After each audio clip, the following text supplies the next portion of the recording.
A division. Oh no, it's a quorum, so we'll continue.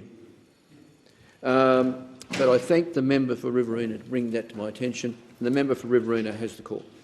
Well, it's a shame the member for Moreton has to leave, because I'd really like to know how many times he's actually crossed the floor, because he mentioned the Liberals and the Nationals and their voting patterns and their voting behaviour.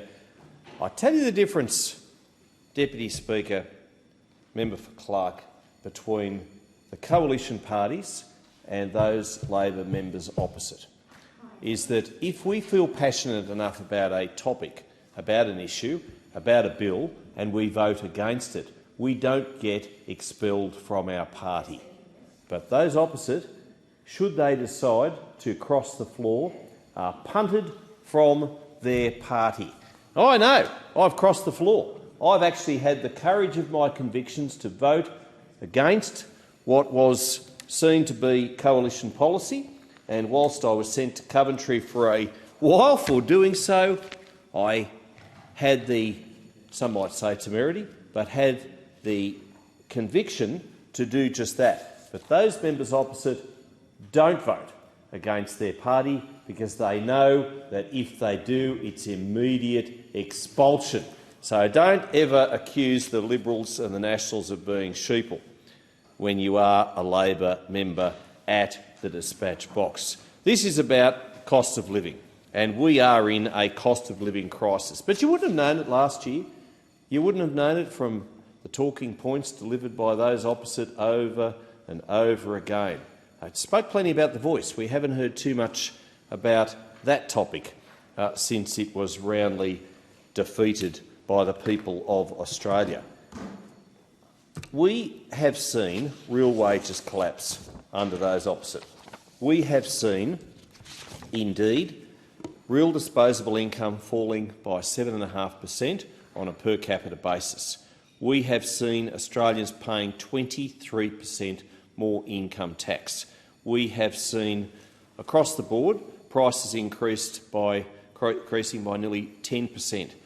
Interest payments on mortgage almost tripled. Productivity falling severely. This is not what Labor said it was going to do when it was elected in May 2022. And when you see 2,000 people turning up to Wagga Wagga Beach on the 6th of December last year to receive food, you know that something is crook in Tallarook, and Tallarook's a long way from Wagga Wagga, but you know that things are not as they should be. Within an hour and a half, all 8 tonnes of fresh and long-life food from this food bank had been distributed. Now, that is unusual. We are seeing the Salvos and St Vinny's, and God bless them, they do an amazing job.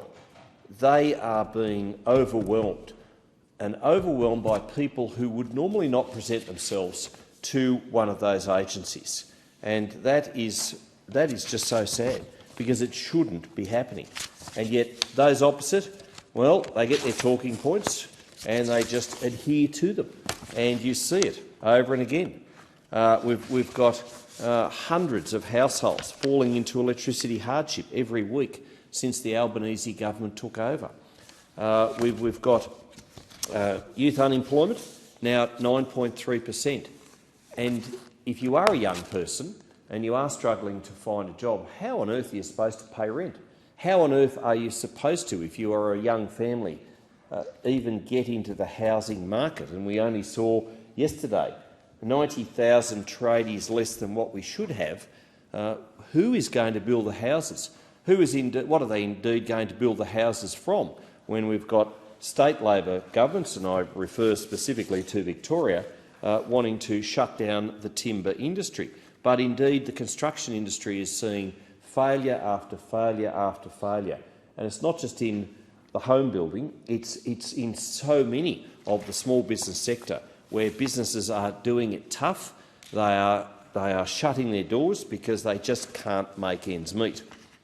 I commend the member for Groom for bringing forward this important debate, and I would urge and implore those opposite to look beyond the talking points, look beyond what the dirt unit of the Labor Party is giving you to present in parliamentary speeches, and talk to, but more importantly, listen to your constituents and what they are saying, because there is a cost of living crisis. You are the government and you need to do something about it, and quickly.